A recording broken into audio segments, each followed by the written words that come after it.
What I'm going to share right now is going to be the foundation of trading strategy, better informed decisions based on price action and the different levels that people are buying and selling at. And if there was a trend within there. This is called support and resistance. This is based on the psychological factors and what the market is telling you. I'm not a financial advisor. This is not financial advice. Do your own research. This is just what I'm doing. There's a risk to everything, so just take that all into consideration and always do your own research. And so I'm going to share the different things that I learned based on this strategy. And there are some people who use this strategy alone. I don't use this alone. I like to use a lot of different indicators in tandem, in confluence, just to double check that I have higher success rate trading, so that I'm not just relying on one indicator, and to be able to look what is the likelihood of me getting into this trade and what have the trends shown. Is this a good time to buy? This is one of those things that you can add to your toolbox. Again, I wouldn't use this by itself, but I would use this with other things. We'll just go into the basics of how to map this. And basically what we're doing is we're just gonna go look through a chart. So go into TradingView. It's free. We're gonna go into Bitcoin, and then we're going to find major levels, major highs of price action, and then also the lows of price action. I'm going to start at higher time frames. So I'm going to start at the daily. I typically will set this at the daily, and then I'll go down to maybe a shorter time frame, maybe the 4-hour, but typically I'm going to set this at the daily. So currently Bitcoin is trading at 50,784 with 54 cents. And we're going to look for a high. So there's price action here. There's a high. This was the all-time high with the daily closure. If you look closely, this is where it closed. And for now, I'm gonna look for closures. And what closures means is this is where price action opened. This is where price action closed at. This is from, if it's green, it'll go from top to bottom. If it's red, it'll go from bottom to top. This is where it opened. This is where it closed, and that creates a candlestick for that price action. The wicks, you'll see right here, this is how far it went down or how far it went up. So I'm only going to use candle closures for now, but I'll also be aware of where the wicks went to see where the potential range of the price could be at. I'm going to set a high, because if you could see, this was tested 1, 2, 3, and typically 3 times creates a trend. And I want to see recency and frequency when setting support and resistance, and also was there good enough volume, was there high volume to show that there's a lot of people participating instead of only a few players participating and manipulating the price. It was a majority, there was a lot of people participating, and there's more of agreement within the market. So here, this is going to be a local high, and then this is going to be a local low, and I'm just going to check. Has this been supported multiple times where this has been retested? And that's a yes. You can also see over here. So where you set it, I'm going to set it usually on the closure, usually on the more recent action. But you also see that there's a wick right here. There's a wick right here. There's the level in the bottom of these candles in price action on these levels as well. And what I'll tend to do is I will actually set a range. So I might set a range from here all the way down to the wick where there's supporting. So there's 1, 2, 3, and then this will be the range. This will be the resistance, and potentially I'll set it even here to know that, okay, this is the absolute lowest it went before. This is where it's been supported on closures, or I can even go here. This is where it's been supported on closures. And so this is a potential in support and resistance. One of the things I'm going to explain too is, when do you know if it's support, when do you know if it's resistance? So here, when you're moving up to one of these lines, this will be potential resistance. This will be potential support. And then you'll see there's times where it's broken this. So in this case, if you look down here, this is like the resistance area, or you could just say this is the line of resistance. If it breaks that line and closes above that line, that has now broken this resistance area. And what typically happens is it'll come down and it'll retest the support, the broken resistance, and broken resistance usually becomes support, and broken support usually becomes resistance. So here's within this price action right here.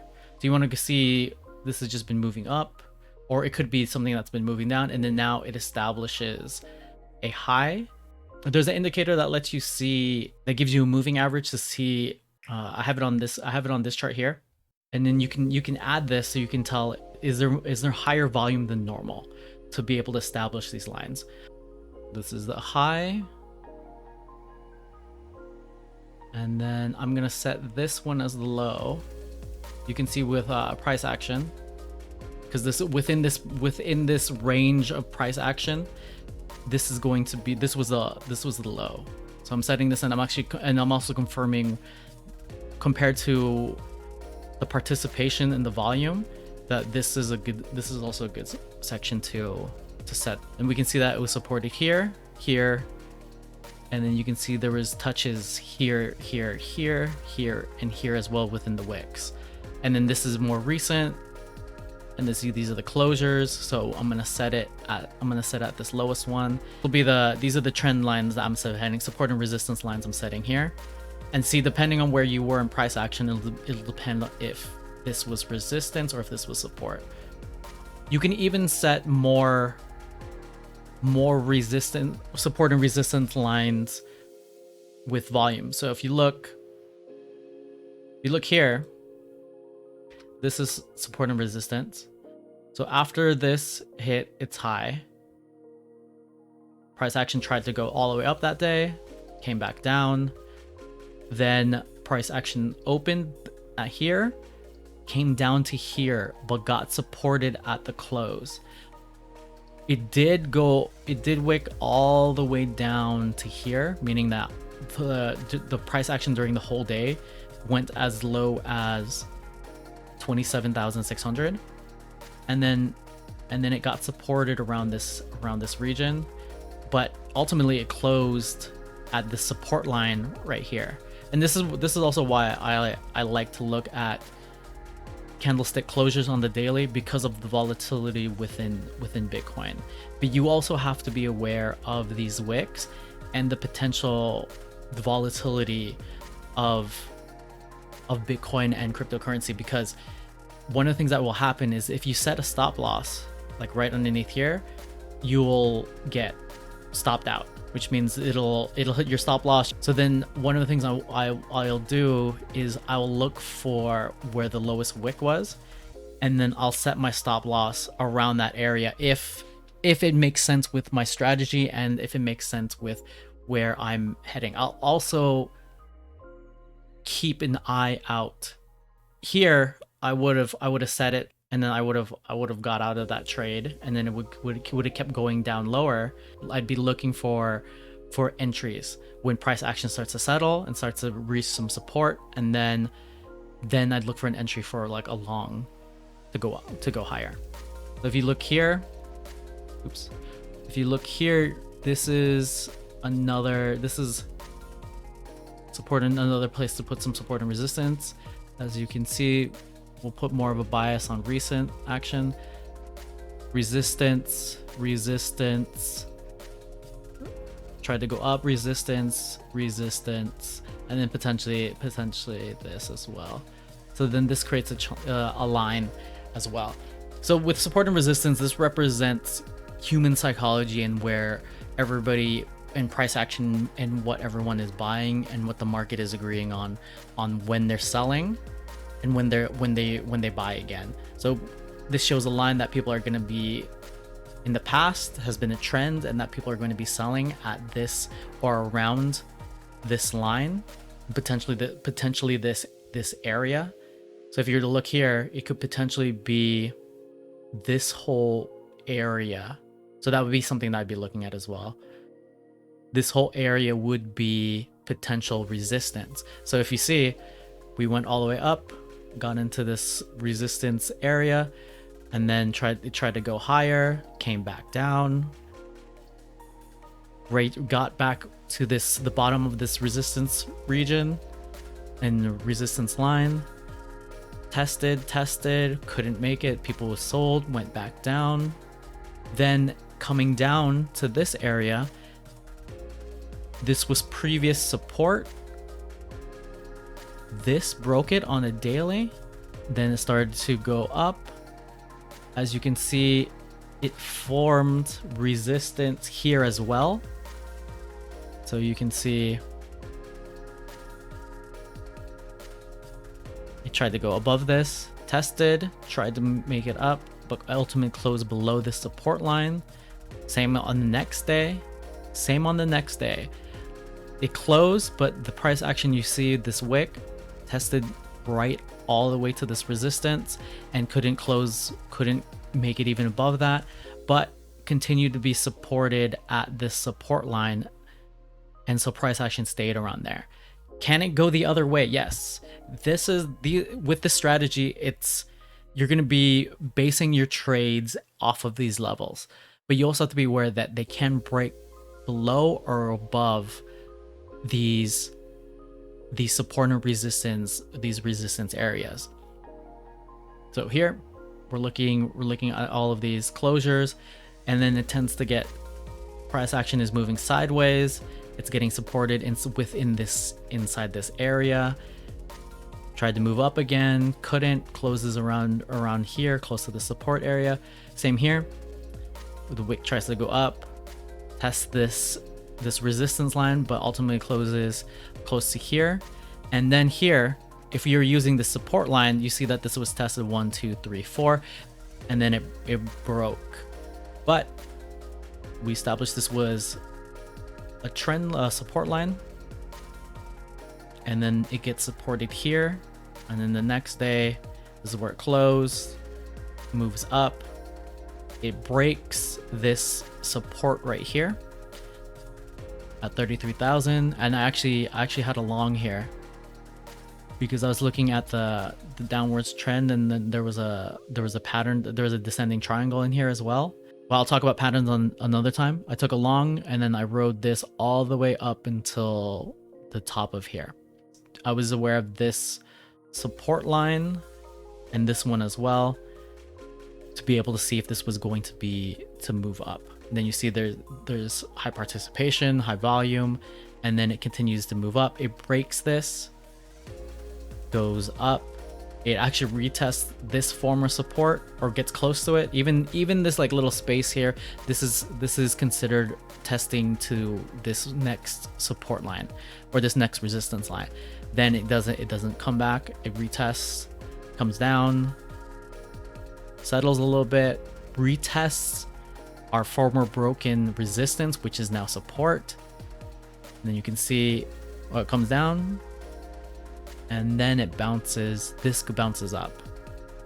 Here we go to this former resistance line tests. Well, technically these are all, this is a test here, test again, and then on this day, this is when it breaks. And it not only breaks through and closes above this area, and then it sets all-time highs. Now this is the range and the low after this trending move. Now we move up, and then this becomes all-time high. But even then, you start to see different possible support and resistance lines you can map out right here. You can hear this one touch. Technically, this is 1, 2, 3. It doesn't have to be perfect. 4, 5, 6. And then if we use this, you'll see all of these are close to it. And then if we were to adjust for recent price action, I'll just drag that down a little bit, but then you can see this is where the support has been adjusted to. Same with this resistance. I mean, same with this support right here.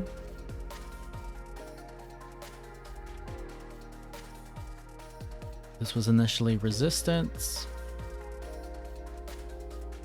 Comes down. It tests this. So it gets supported here. And then moves up.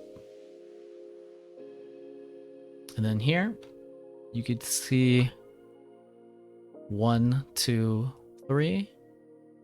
3 touches to this line, making it trend. Tests, comes down, and then breaks this former support, finds.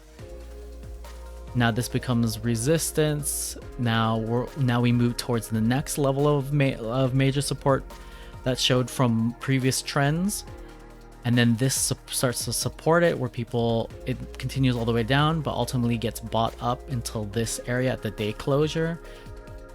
This goes up, tests back at the support line, comes back down, or resistance. This is support. Same thing happens here, but it closes below this, so now that it's in a downward trend, and then we go to the next levels of support to see where it's going to hold up. So that's what I'm going to be taking. That's what I take a look at when I'm making these trades, and I'm going to look at, is the daily going to be closing, and then what trend are we in? The overall trend for long-term market is going to be, right now we're in a bull market, so over the long term, the bias is a trending upward momentum. But within the recent price action, what is my bias? What is the trend? Because the trend is your friend. So here, this is a downward trend. So what I'm going to be doing is I'm going to look for, where is it going to break, and then where is it potentially going to settle for the next support. And I'm usually going to wait until I see if it breaks multiple support lines. I'll wait a little bit, and then if I see wicks like this, maybe I'll take positions along the way, depending on what my strategy is. Am I investing for the long term? Then maybe I'll just take in small positions at different supports, because we're in a trending upwards market, because I know that eventually within the upward trending momentum, it'll go up. And then also be due to timing. But if I'm trading, then I'm going to look for the price action to settle a little bit, and I'm checking on the daily, because it's easier to identify trends, and price action and volatility gets smoothed out over longer periods. And then that's where I'm going to check for support, and then I'm going to check on lower time frames to double check these trends, and then that's when I'll look for potential entries or longs to get into a position for trading. And then also always I'm gonna set a stop loss just in case. Okay, let's say that during this upward from recent price action, so after it hit 57,000, and then it was coming down, and it started to settle here at 48,000 on the next day. And then say that I was like, okay, I think that this might be a good area to get into a long, because it's been supported here, and based on my other indicators, I'm gonna place a long here, and then for the potential that it may go back up again. Say that's a hypothetical situation. What I'll do is I'll also set a stop loss, no more than 1% of my portfolio, so that I can make up for any missed trades, because the goal is to be positive on 50% of your trades, and to have risk management strategy and risk to reward ratio where you're taking trades that have a higher probability of working or have a higher risk to reward ratio, so that even if you only hit 50% of your trades, you're going to be positive on your trades moving forward. So here I will only risk 1%. I'd look at my action. I'd say I think that this support was going to hold up, and then I took a long. I'll place my stop loss. Here's the long tool, long position tool. So I'm gonna click right here where I'm gonna place my stop loss. So I'm gonna place it like right on the support line, and that's because that's where my entry is. And then my stop loss is I only put it risk 1 to 3%. So in this case, I only want to risk 1%. And then my reward in this case is going to be the next support, and that's where I'm going to trade out. But I'm going to put it underneath a little bit, just in case it doesn't reach there. And so that's my risk to reward ratio. My risk to reward ratio is going to be about 4.71. It's pretty good. So look at this, and in this case, this doesn't break to the upside like I think it will, and then it breaks to the downside. So my stop loss, it'll stop me here, and I'll be out of the trade. And then now I'll wait for this to settle. So then it broke this trend line, and then I'm gonna see, is the next support line going to hold up, which is this one. I'll also be aware of the next support line if the price could potentially go that low for that to be another entry, because you can see within this wick that it went that low to about 43,000, close to 42,000, and that's where it got bought up automatically to bring it back to this support area. Always be careful. Always set your stop loss. Be aware of your own risk management strategies. Remember, this is educational. I'm trying to share what I'm learning to be able to help you out. Hope that helps. If you have any questions, let me know below. Like the video if you like the video. Subscribe to the channel if you want to get more updates and additional analysis and tips within the crypto market. Have a great day. We'll talk soon. Take care. Bye.